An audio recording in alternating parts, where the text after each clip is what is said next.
এখন থেকে আমাদের অ্যাম্বিশন হইলো মিশন ঢাকা, বুঝছস? আরে নাটক দেখছস না মোশাররফ করিমের?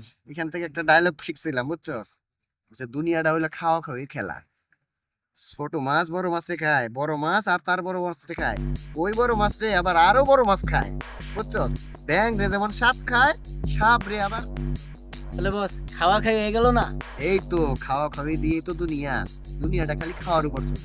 তুই যারে লাথি মারবি, নাকি তোরে অন্য কেউ লাথি মারবি? তুই খেলোয়াড় হবি নাকি ফুটবল হবি? যদি ফুটবল হস তাহলে সারা জীবন লাথি খাইতে হইব, আর যদি খেলোয়াড় হস তাহলে লাথি মারতে হইব, বুঝছস? না বস, তাহলে আমি খেলোয়াড়ই হবো। চল প্ল্যানিং করি, আগামী 3 মাস আমরা কোথায় একসাথে যাব, কোথায় কি করব, কার দায়িত্ব কি, কে কোন এরিয়া দেখবে, ঠিক আছে? কালেকশন কিন্তু টাইম মতো হইতে হইব। চল বস, পিচ্ছু বাহিনী একটু আশীর্বাদ করে দেন বস। আরে আমার আশীর্বাদ দিতে হলে একটু ধৈর্য ধরতে হবে, বুঝছস? এটা কাজ জন্য এটা করতে হবে নাকি? চল